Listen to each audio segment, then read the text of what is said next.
ലോക്സഭാ തെരഞ്ഞെടുപ്പിൽ തൃശൂരിൽ നേടിയ വിജയത്തിൽ പ്രതികരണവുമായി സുരേഷ് ഗോപി. ജനങ്ങളാണ് വിധി എഴുതിയത്. കെ മുരളീധരൻ രാഷ്ട്രീയം ഉപേക്ഷിക്കരുതെന്ന് സുരേഷ് ഗോപി പറഞ്ഞു. പ്രചാരണ സമയത്ത് ആരെയും അധിക്ഷേപിച്ചിട്ടില്ല. കരാറിൽ ഒപ്പുവെച്ച സിനിമകൾ പൂർത്തിയാക്കുമെന്നും സുരേഷ് ഗോപി പറഞ്ഞു. വോട്ടേഴ്സിനൊരു നിശ്ചയം ഉണ്ടായി. അതിനകത്ത് അവർക്ക് ചിലപ്പം വാശിയുണ്ടാവും, വൈരാഗ്യമുണ്ടാവും. അവർക്ക് കഴിഞ്ഞ 10 വർഷത്തെ അവരുടെ രാഷ്ട്രീയ അധിഷ്ഠിതമായ, അവരുടെ രാഷ്ട്രീയ വിശ്വാസത്തിൽ അധിഷ്ഠിതമായ വോട്ടിംഗ് പാറ്റേൺ മാറ്റണമെനി ഒരു ശ്രമം നടത്തണമെന്ന് പറയുന്ന വാശിയുണ്ടായെങ്കിൽ അതായിക്കൂടെ? അല്ലെങ്കിൽ ഈ ഭൂരിപക്ഷം വരുമോ? വോട്ടേഴ്സിനെ ഒരിക്കലും അണ്ടർ എസ്റ്റിമേറ്റ് ചെയ്യരുത്. They are the deciders. ഒരു വലിയ രാഷ്ട്രീയ പാരമ്പര്യമുള്ള കുടുംബത്തിലെ ആളാണ്. ഒരിക്കലും അത് ചെയ്യരുതെന്ന് അഭ്യർത്ഥിച്ചിട്ടുണ്ട്.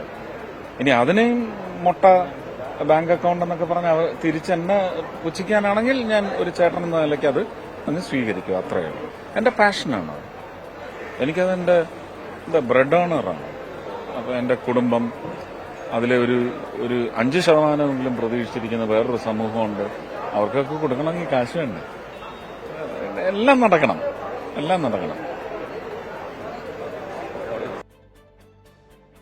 തിരുവനന്തപുരത്ത് നിന്ന് വിമാനമാർഗം സുരേഷ് ഗോപി അല്പസമയത്തിനകം നെടുമ്പാശ്ശേരിയിലെത്തും. വൻ സ്വീകരണമൊരുക്കാൻ തയ്യാറെടുക്കുകയാണ് BJP പ്രവർത്തകർ. 3 മണിയോടെ തൃശൂർ സ്വരാജ് റൗണ്ടിൽ റോഡ് ഷോ നടക്കും. സൂരജ് സജിയാണ് വിവരങ്ങളുമായി തൃശൂരിൽ നിന്ന് ചേരുന്നത്. സൂരജ്, സുരേഷ് ഗോപിക്ക് വലിയ സ്വീകരണം ഒരുക്കാൻ പാർട്ടി പ്രവർത്തകർ തയ്യാറെടുക്കുന്നു. അങ്ങ് നെടുമ്പാശ്ശേരി മുതൽ തൃശൂർ സ്വരാജ് റൗണ്ട് വരെ വലിയ റോഡ് ഷോ എന്ന മട്ടിലോ, അല്ലെങ്കിൽ സ്വരാജ് റൗണ്ടിൽ ഒരു വലിയ റോഡ് ഷോ, എന്തൊക്കെയാണ് ഒരുക്കങ്ങൾ? എല്ലാ പ്രധാനപ്പെട്ട നേതാക്കളും പങ്കെടുക്കുന്നുണ്ടാകുമല്ലോ അല്ലേ?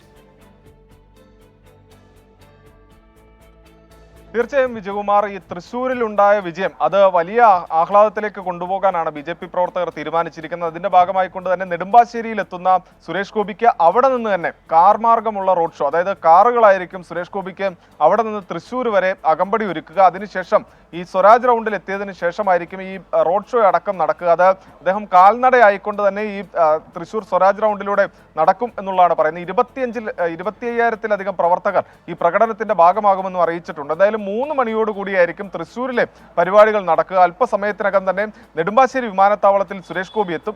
ഇതിനൊപ്പം തന്നെ ഈ കളക്ടറേറ്റിൽ ഒരു 3 മണിയോടുകൂടി എത്തി അവിടെ ഈ വിജയിച്ചത് സംബന്ധിച്ചുള്ള ഒരു സർട്ടിഫിക്കറ്റ് ജില്ലാ ഭരണകൂടത്തിന്റെ കയ്യിൽ നിന്ന് വാങ്ങാനുണ്ട്. അത് വാങ്ങിയതിനു ശേഷമായിരിക്കും ഈ റോഡ് ഷോയുമായി സുരേഷ് ഗോപി എത്തുക. എന്തായാലും ഈ വിജയം, തൃശ്ശൂരിലെ വിജയം വലിയ തലത്തിലേക്ക് വലിയ ആഘോഷമാക്കാനുള്ള ഒരു നീക്കം അത് BJP ക്യാമ്പ് തുടങ്ങിക്കഴിഞ്ഞു. അല്പസമയത്തിനകം തന്നെ സുരേഷ് ഗോപി നെടുമ്പാശ്ശേരി വിമാനത്താവളത്തിൽ എത്തുകയും ചെയ്യും. വിജയകുമാർ. സുരേഷ് സജിയാണ് വിവരങ്ങൾ നൽകിയത്. തൃശ്ശൂരിൽ വലിയ ആഘോഷം സംഘടിപ്പിക്കുകയാണ് BJP പ്രവർത്തകർ. റോഡ് ഷോ സ്വരാജ് റൗണ്ടിൽ ഉണ്ടാകും. അല്പസമയത്തിനകം സുരേഷ് ഗോപി നെടുമ്പാശ്ശേരിയിലെത്തും. പ്രവർത്തകർ അവിടെയും സ്വീകരണം ഒരുക്കിയിട്ടുണ്ട്.